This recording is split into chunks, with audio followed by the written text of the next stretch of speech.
Bonjour Gilles Kepel. Bonjour. Chacun de vos livres est un événement, celui-là évidemment en est un aussi, c'est Le Prophète et la pandémie. Je vous montre simplement la une du Point, c'est intitulé Les nouvelles guerres secrètes. Vous dites en gros que pendant la pandémie de Covid se préparent des guerres futures et une réorganisation du Moyen-Orient porteuse de dangers. Mais de toute façon, toutes les cartes sont rebattues. La pandémie a coïncidé avec un effondrement gigantesque des prix du pétrole qu'on n'avait jamais vu dans l'histoire des hydrocarbures. Au mois d'avril, le baril est descendu à moins 30 $. C'est-à-dire vous payez 30 $ pour qu'on débarrasse d'un baril de pétrole. Ça a tout redistribué. À un moment en plus où les questions climatiques, l'accord de Paris, où vient de revenir M. Biden, mettent la question pétrolière sur la sellette, où des pays comme l'Arabie Saoudite, par exemple, essayent aujourd'hui d'investir dans l'hydrogène vert.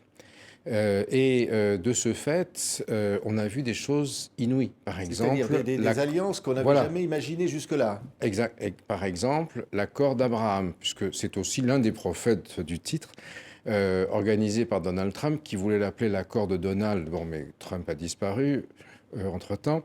Et où vous avez Israël, Abu Dhabi, Bahreïn, le Soudan et le Maroc qui signent des accords de paix. Pourquoi est-ce qu'Abu Dhabi et Israël signent des accords? Parce que les fonds énormes souverains d'Abu Dhabi, plus de 875 milliards de dollars sous gestion, investissent dans la technologie israélienne, Israël, la Startup Nation. Et donc, comme ça, si vous voulez, ça permet à Abu Dhabi de se projeter dans l'après-pétrole. Pour les Américains qui, du coup, donnent des F-35, c'est-à-dire les avions, les bombardiers furtifs les plus puissants du monde, à Abu Dhabi, puisque les Israéliens n'y mettent plus objection désormais, c'est l'occasion de faire gérer les conflits régionaux par les puissances régionales et non plus d'envoyer des boys de l'Oklahoma, du Wyoming ou du Michigan se faire trouer la peau. Je ne dis pas ça par hasard. Vous savez que Trump a été élu en 2016, justement, avec une bascule dans les États ce qu'on appelle de la ceinture de rouille, où des enfants de syndicalistes blancs qui avaient toujours un job, n'en avaient plus, étaient allés dans les sociétés de mercenaires et étaient revenus dans des sacs en plastique. Et c'est là qu'il y a eu la bascule qui a permis à Trump d'être élu. Donc ça, c'est un axe, mais il y en a d'autres. Parce qu'il y en a en face, comme on le disait, des risques de conflit ou de guerre secrète. Quand il y a un axe, il y en a un autre, évidemment, toujours. Et donc, j'ai un peu utilisé d'ailleurs le vocabulaire de la Première Guerre mondiale. Avec l'entente d'Abraham, ça fait penser à la triple entente, si vous voulez. Et puis, face à cela, la triple alliance, c'est-à-dire ce que j'ai appelé l'axe fréro-chiite ou la triplice fréro-chiite, la Turquie, le Qatar et l'Iran. Car on a tendance à opposer les sunnites et les chiites. C'est vrai qu'il y a des oppositions qui ont été nourries par les uns et par les autres, mais en fait, les dirigeants de la République islamique ont été nourris au départ pour construire leur représentation de l'islamisme politique, de la pensée et des écrits des frères musulmans, Hassan el-Banna, Sayyid Qutb. Le guide Khamenei de la révolution islamique, le guide iranien, a lui-même traduit en persan 2 ouvrages de Sayyid Qutb, le penseur de l'islamisme sunnite révolutionnaire. Et face à l'Arabie saoudite, Turquie, Qatar et Iran font un front commun par-delà les différences religieuses et linguistiques. Vous avez un pays turcophone, un autre arabophone et un autre persanophone. Alors ça veut dire que ces 2 axes sont irréconciliables, voire même porteurs d'affrontements, de conflits majeurs. Alors vous savez, au Moyen-Orient, après 40 ans d'expérience, je peux vous dire que rien n'est irréconciliable. Tout peut toujours se rabibocher ou se réconcilier, avec bien sûr des idées de derrière. Regardez par exemple, il y a eu le blocus du Qatar par l'Arabie, les Émirats, Bahreïn et l'Égypte pendant 3 ans, entre 2017 et 2020. Et en janvier 2021, à partir du moment où Trump, qui en était un peu le soutien, quitte la Maison-Blanche, l'émir Tamim du Qatar revient en Arabie donner l'accolade à Mohammed Ben Salman, prince héritier d'Arabie Saoudite, chacun gardant évidemment son idée de derrière, mais on n'est plus dans la même violence de l'antagonisme qu'on a eu pendant 3 ans. Oui. Un pays en particulier attire l'attention, c'est la Turquie d'Erdogan. Est-ce que cette Turquie est suffisamment forte aujourd'hui pour peut-être menacer, y compris d'ailleurs dans ses relations difficiles avec Macron, peut-être menacer la France, ou en tout cas menacer l'équilibre de l'Europe, alors qu'elle se trouve au sein de l'OTAN? Oui, alors c'est le paradoxe. Et justement, M. Erdogan a voulu tirer un avantage comparatif de ce désordre général en poussant ses pions. Alors, par exemple, il a pensé que les États-Unis n'étaient pas complètement innocents dans la tentative de putsch contre lui, attribuée à un imam avec qui il était autrefois très ami, et avec qui il s'est fâché, l'imam Fethullah Gülen, qui est réfugié aux États-Unis et qui habite à quelques dizaines de kilomètres du siège de la CIA. Donc, ils ont fait à Langley, ils ont fait le contact, il est en Virginie. Donc, il a acheté des S-400, c'est-à-dire les missiles sol-air russes. Ces missiles russes, si les Turcs ont également des F-35, ces fameux bombardiers furtifs, ça permettra aux Russes d'avoir les codes de fonctionnement des F-35. Donc les Américains, le département de la Défense américain a dit c'est fini, on ne donne plus de F-35 et on va punir la Turquie. Trump, dont la famille faisait des affaires avec la famille Erdogan à travers les deux gendres, lui a donné sa bénédiction. Vous savez, dans le fameux livre de John Bolton, son conseiller à la sécurité qui est parti, on lui demande alors pourquoi est-ce que Trump fait tant de passe-droit pour des dirigeants d'étrangers, et Bolton dit parce qu'il attend toujours, en anglais, a favor down the way, c'est-à-dire on va lui rendre un service un peu plus tard. Tout ça est complètement fini avec Joe Biden pour 1000 raisons.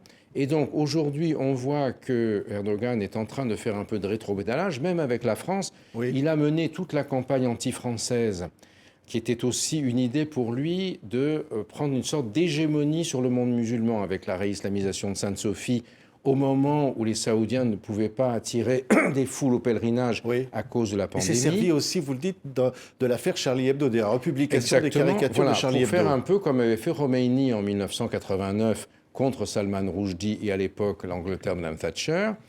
Simplement, il n'a pas vraiment les moyens de cette politique. Et puis surtout, à partir du moment où Trump disparaît, alors là, on nous annonce que maintenant, ça va mieux se passer. Il a baissé un peu le ton. Et du reste, il fait nommer en France, nous l'attendons dans quelques jours, un nouvel ambassadeur, M. Ali Onaner, qui a déjà servi à Paris, que j'ai rencontré, et qui a l'avantage d'avoir étudié à l'ENA avec Emmanuel Macron. Donc, si vous voulez, les choses irréconciliables au Moyen-Orient ne sont pas toujours irréconciliables. Ça remonte que cet Orient reste toujours très compliqué. Qu'est-ce que vous appelez le djihadisme d'atmosphère? C'est l'expression que vous employez, parce qu'au fond, c'est les attentats qu'on a vus en France. Oui, alors nous en avons eu, ça ne vous a pas échappé bien sûr, de nouveau, malheureusement, à l'occasion précisément de ces campagnes terribles contre Charlie Hebdo, on a fait on a fait le procès des attentats de Charlie en 2015. Ça devait être, à l'automne, ça devait être écoulé, ça devait être une sorte de Nuremberg du djihadisme. Ça a été inaudible à cause de la campagne anti-française, aussi à cause du Covid qui a perturbé tout ça. Qu'est-ce qui s'est passé exactement ? En fait, si on regarde la manière dont ces attentats se sont produits, ils sont très différents de ce qu'on a vu, par exemple, dans la phase 1 du djihad en Afghanistan, la phase 2, c'est-à-dire Al-Qaïda, qui était un système pyramidal. Ben Laden donnait des ordres et des gars allaient apprendre à piloter et faisaient sauter les tours jumelles, ou même de la phase 3 de Daesh, qui était un djihadisme en réseau, où, par exemple, les malheureuses victimes en France de Daesh étaient téléguidées par tel Français qui était parti à Raqqa en Syrie et qui, par la messagerie Telegram, les mettait les uns avec les autres. Oui. Là, pas du tout. L'assassin de Samuel Paty, par exemple, n'appartient à aucune organisation connue. Qu'est-ce qui s'est passé ? Il y a une atmosphère du djihadisme qui est créée parce que mon éminent collègue Bernard Rougier appelle dans son livre « Les territoires conquis de l'islamisme » des entrepreneurs de colère qui vont désigner des cibles, mais qui ne disent pas « on va les condamner à mort », qui disent « ce sont des infidèles », qui essayent de mobiliser la colère de la base. Et ensuite, vous avez des individus qui se sont radicalisés, soit parce qu'ils ont fréquenté des imams radicaux, soit parce que c'était sur l'Internet, et qui vont identifier parmi ces cibles désignées des individus à tuer. Premier exemple le plus aberrant, le Pakistanais Zahir Mahmoud, réfugié en France, se faisant passer pour mineur isolé pour toucher des allocations, qui voit sur les réseaux, sur son téléphone au Pakistan, des manifs gigantesques contre Charlie, avec des individus qui brandissent des coutelas. Il va acheter, il ne connaît pas le français, un très mauvais anglais, il va acheter une feuille de boucher, parce que ça ressemble à ce qu'il a vu, et il va sur l'Internet chercher l'adresse de Charlie, trouve une vieille adresse. Donc le gars est totalement à la masse et il va essayer de tuer 2 pauvres malheureux qui étaient dans une société de production qui n'avait rien à voir avec Charlie, qui heureusement n'ont pas été tués, mais qui ont été blessés. Oui. Pareil pour le Tchétchène, Anzorov, il a vu ça, il va faire mieux, et lui, il est habitué, il sait ce que c'est que l'égorgement, il va identifier le professeur qui a été désigné à la vindicte des musulmans par un certain nombre de réseaux, de mosquées, etc. Mais eux disent, nous, on n'a jamais demandé de le tuer.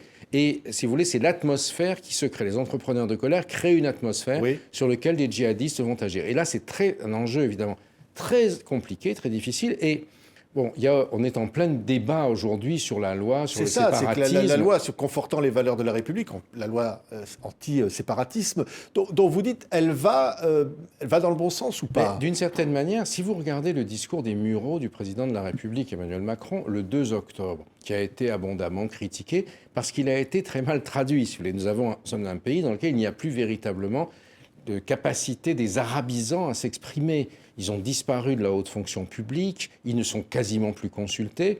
Et moi, quand j'ai appris que le discours des Mureaux n'avait pas été traduit en arabe ni en anglais, je m'en suis inquiété. Alors on m'a montré une traduction arabe qu'on a fait faire, qui était une catastrophe. Heureusement qu'elle n'a jamais agi. Depuis lors, nous avons fait des débats entre savants et politiques autour de la loi. On a fait, qui sont consultables sur le site de l'Institut du monde arabe, pour ceux que ça intéresse parmi vos téléspectateurs, sous-titrés en arabe et en anglais, très bien fait. On peut débattre de tout, mais à condition que ce soit bon. Là, il y avait n'importe quoi, il n'y a pas eu de traduction, il y a eu de la manipulation. Que la France est passée pour un pays islamophobe totalement, dans le monde. Bien sûr. Aussi à cause, exactement, aussi parce que les arabisants qui sont capables de faire organiser la communication ont été complètement mis sur la touche par le consensus d'un certain nombre de hauts fonctionnaires omniscients mais incultes et de cuistres universitaires qui disaient « inutile de connaître l'arabe, étudions plutôt le néocolonialisme, le postcolonialisme, le gender, etc. » Cette loi, elle va dans le bon sens ou pas? J'y arrive, parce que justement, moi je crois que le discours du 2 octobre, qui précède de 14 jours l'assassinat du professeur Samuel Paty par Anzorov, est un discours qui est visionnaire. C'est ce qui se passe. Le séparatisme islamiste tel que défini le président, c'est ce qui traduit en fait le mieux en français l'expression arabe pour les arabophones nombreux qui les écoutent, el-wala ou al-bara'a, c'est-à-dire le fait de ne faire qu'allégeance à ceux qui sont les plus radicaux, extrémistes des salafistes et des djihadistes, et el-bara'a, c'est-à-dire on n'a rien à faire avec les autres, ce sont des infidèles et au fond leur sang est licite. Donc ça nous demande, c'est tout à fait différent de traiter les enjeux de Daesh ou autres. Là, ce sont des affaires policières, on trace des réseaux, on remonte des filières. Là, c'est pas ça. Il y a un problème de rupture culturelle qu'il faut traiter. Alors, bien sûr, ça fait tout un débat où est la limite entre les libertés publiques d'un côté et la sécurité de l'autre, mais c'est un débat véritable duquel on ne peut pas faire l'économie. Et c'est pour ça que moi, je pense que la loi c'est un véritable enjeu. On ne peut pas en faire l'économie. Alors évidemment, après, le débat est public, le débat est parlementaire, mais encore faut-il que les termes dans lesquels elle est explicitée soient compris, non seulement par nos concitoyens, mais aussi par ceux qui se sentent interpellés par elle à travers le monde. Oui, mais au-delà de ça, est-ce que vous diriez, contrairement peut-être parfois aux apparences, que l'islamisme perd du terrain dans un certain nombre de pays, peut-être dans le Maghreb en particulier? Justement, effectivement, ce qui est intéressant que j'ai observé dans ce livre, parce que c'est en fait par rapport au précédent, Sortir du chaos, qui ressort en poche aujourd'hui, je vous le montre, voilà. Merci, qui était sur les 50 dernières années, ça c'est un livre que j'ai écrit à chaud. Quand j'ai vu ce qui se passait en 2020, je ne m'attendais pas à ce qu'il y ait un cataclysme pareil. Je me suis mis à ma table de travail à partir du mois de juillet jusqu'au mois de novembre, si vous voulez. Et puis, j'ai bénéficié d'un site de très grande qualité qui s'appelle Al Monitor, qui suit les actualités du Moyen-Orient jour après jour. Donc, j'ai eu beaucoup de matériaux très fiables qu'on n'a pas dans la presse, dans le reste de la presse. Et j'ai essayé de mettre tout ça en perspective et de comprendre quels étaient les enjeux d'aujourd'hui. Mais donc vous dites quoi? Qu'il y a effectivement une perte de Oui, parce que par exemple, 2019, 2019, par rapport aux printemps arabes qui ont donné des catastrophes rétrospectivement en Syrie, au Yémen, en Libye, vous avez eu des soulèvements contre les pouvoirs liés aux islamistes. Par exemple, le régime islamo-fasciste du général Béchir au Soudan a été mis sur la touche. L'alliance entre Bouteflika et les islamistes en Algérie pour gérer a été rejetée par le Hirak. Et au Liban et en Irak, c'est la mainmise des gardiens de la révolution iranien à travers le Hezbollah et les unités de la mobilisation irakienne qui a été remise en cause par la population. Donc, si vous voulez, cet islamisme politique-là a pris du plomb dans l'aile et du reste, un certain nombre de think tanks islamistes turcs en ont fait eux-mêmes le constat. Je les cite et j'analyse leurs propos dans le livre même. Donc vous diriez, et pour conclure, Gilles Kepel, la pandémie occulte ces guerres secrètes, occulte ce qui est en train de se passer et en même temps, elle provoque et elle les exacerbe, ces guerres futures. C'est un peu le rôle de l'universitaire, justement, Oui. je crois, c'est d'arriver à décrypter, c'est pour moi un exercice passionnant, parce que c'est un peu le travail que vous, les journalistes, vous faites en traitant de l'actualité, mais moi, j'ai pris cette actualité et je l'ai mise dans la perspective des 40 années pendant laquelle j'ai travaillé sur ces questions. Merci beaucoup Gilles Kepel. Le prophète et la pandémie du Moyen-Orient au djihadisme d'atmosphère, des cartes inédites à l'intérieur chez Gallimard. Merci beaucoup Gilles Kepel d'avoir été notre invité.